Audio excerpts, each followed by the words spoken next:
చామదుంపలతో breakfast ఏంటా అనుకుంటున్నారా? చామదుంపలతో పరాఠా చాలా బాగుంటుంది.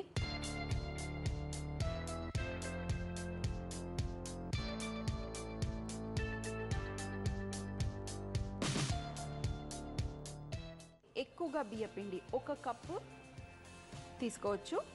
మరి ఈ బియ్యపిండి తడపటం కోసం మనం వేడి నీళ్ళు వాడుతున్నాము. వేడి నీళ్ళల్లో కాస్త ఉప్పు వేసుకొని నీళ్ళతో మనం ఈ బియ్యపిండి తడపబోతున్నాము.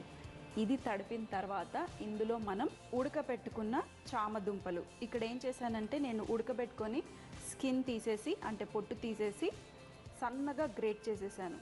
మీరు కావాలంటే మ్యాష్ కూడా చేయండి. ఉడకబెట్టిన తర్వాత మ్యాష్ అయినా చేయొచ్చు, గ్రేట్ అయినా చేయొచ్చు. సో మరి ఇది పక్కన పెట్టేసుకుందాం. ఫస్ట్గా మనం ఈ బియ్యపిండి తడుపుకోవాలి. సో సాల్ట్ కరిగిన తర్వాత మనం ఇందులో ఈ నీళ్ళు పోసుకుందాం. కొంచెం ఫస్ట్ కాస్త వేసుకోండి, అవసరమైతే ఇంకాస్త. మనం మామూలుగా చపాతీ పిండి ఎలా తడుపుతామో ఇది కూడా అలాగే తడపాలి.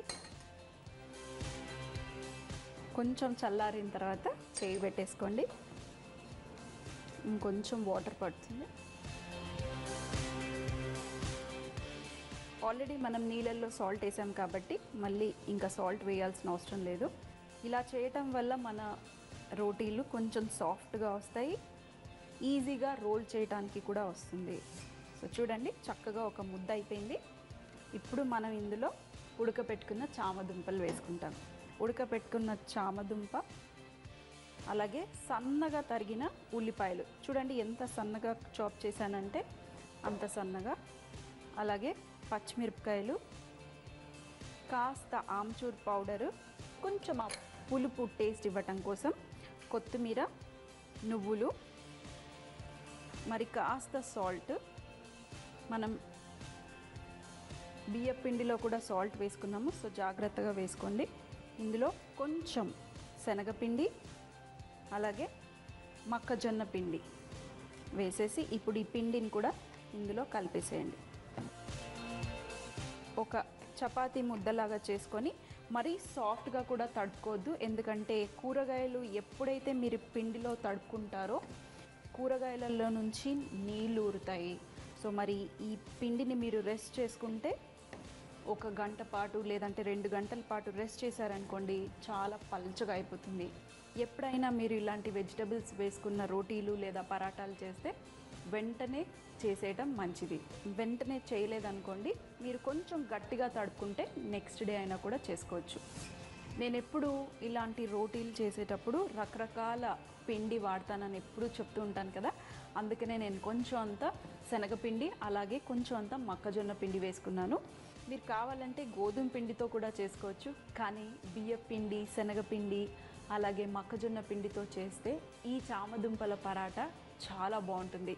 సో మరి ఇలాగే ట్రై చేయండి. లాస్ట్లో కాస్త ఆయిల్ వేసుకున్న తర్వాత మీరు ఒక 10 నిమిషాలు కావాలంటే రెస్ట్ చేయండి. రెస్ట్ చేయకపోయినా డైరెక్ట్గా మీరు మన పరాటాలు చేసేసుకోవచ్చు. చూడండి, ఇంత గట్టిగా ఉంటే పర్ఫెక్ట్గా ఉంటుంది. రోల్ చేసుకోవటానికి కూడా ఈజీగా మనం చేసుకోగలుగుతాం. సో మరి నేను చిన్న చిన్న ముద్దలుగా చేసుకొని ఇప్పుడు పరాటాలు చేయటమే. ఎప్పుడు స్టఫింగేనానండి, అప్పుడప్పుడు స్టఫింగ్ లేకుండా పిండిలో కలిపి, అది కూడా కొంచెం చేంజ్గా వేరే పిండి వేసుకొని కూడా మనం పరాటాలు చేసుకోవచ్చు. సో మరి రెడీగా ఉన్నాయి. ఇప్పుడు ఇవి మనం చిన్న చిన్న పరాటాలుగా ఒత్తటమే. చిన్న ముద్దలు చేసిన తర్వాత మీరు ఏ సైజ్ కావాలంటే ఆ సైజ్ని బట్టి మీరు చిన్నగా కావాలంటే చిన్నగా, పెద్దగా కావాలంటే పెద్దగా. నేను ఎప్పుడైనా కొంచెం చిన్నగా ప్రిఫర్ చేస్తాను. ఇవి ఎంత చక్కగా ఉంటాయంటే మనం చేయితోనే ఇలా మీరు ఒక ప్లాస్టిక్ పేపర్లో కాస్త నూనె వేసేసి చేయితో కూడా ఒత్తుకోవచ్చు, అంత సింపుల్గా ఉంటుంది.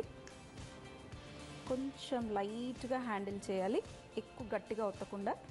ఒకవేళ అతుకుపోతుంది అనుకోండి, మీరు ఎక్కువగా పొడిపిండి వేసుకోవచ్చు. చూడండి, మరీ పల్చగా ఎప్పుడు రోల్ చేయొద్దు. మనం పరాటాలు చేసేటప్పుడు కొంచెం లావుగా, ఎడ్జెస్ పగిలిపోయినా పర్వాలేదు, పగులుతాయి, ఎందుకంటే మనం వెజిటబుల్ వేసాము అలాగే మరి బియ్యపిండి వేసాం కాబట్టి కొంచెం ఎడ్జెస్ పగులుతాయి, పర్వాలేదు. ఇప్పుడు మనం వేడి పెనంపై ఇలా చిన్న చిన్నగా చేసుకున్నారనుకోండి, మీ పెనం పెద్దగా ఉంటే ఒక 2 ఈజీగా కాల్చుకోవచ్చు ఒకటేసారి. 2 కాస్త కలర్ వచ్చిన తర్వాత బటర్ కానీ ఆయిల్ కానీ వేసుకొని కాల్చుకుని 2 వైపులా బంగారు రంగు వస్తే సూపర్గా ఉంటాయి ఈ చామదుంపల పరాటా. 2 వైపులా ఇలా ఆయిల్ వేయకుండా ఫస్ట్ కుక్ చేసుకున్నాను, కొంచెం కలర్ వచ్చేసింది. ఇప్పుడు మీకు కావాలంటే ఇలా ఆయిల్లెస్ కూడా తినచ్చు, బాగుంటాయి. మనం తినేటప్పుడు ఆయిల్లెస్ తినచ్చు, పిల్లలకి ఇచ్చేటప్పుడు కొంచెం బటర్ కానీ నెయ్యి కానీ రాసివ్వండి, చాలా బాగుంటాయి. ఇంకో వైపు కూడా కాస్త వేసుకొని ఇలా చుట్టూరా స్ప్రెడ్ చేశారనుకోండి సరిపోతుంది. సో మరి పర్ఫెక్ట్. మనం బియ్యం పిండి వేసుకున్నాం కాబట్టి మరీ ఎక్కువగా మీకు కలర్ కనిపించదు, లైట్గా చూడండి అంతే. ఇంకో వైపు కూడా కాల్చేసుకుంటే చక్కటి సింపుల్ అయిన చామదుంపల పరాటా రెడీ. ఇలాగే పిల్లలకి మీరు డైరెక్ట్గా లంచ్లో ఇవ్వచ్చు. ఒక సిల్వర్ ఫాయిల్లో అన్నీ ఒక 2 లేదా 3 ఎన్ని తింటారో మీకు తెలుసు కదా, దానికి తగ్గట్టు మీరు ఒక సిల్వర్ ఫాయిల్లో వేడివేడివి పెట్టేసి ఫోల్డ్ చేసి ఇవ్వండి. లంచ్లో లేదా మార్నింగ్ బ్రేక్ఫాస్ట్లో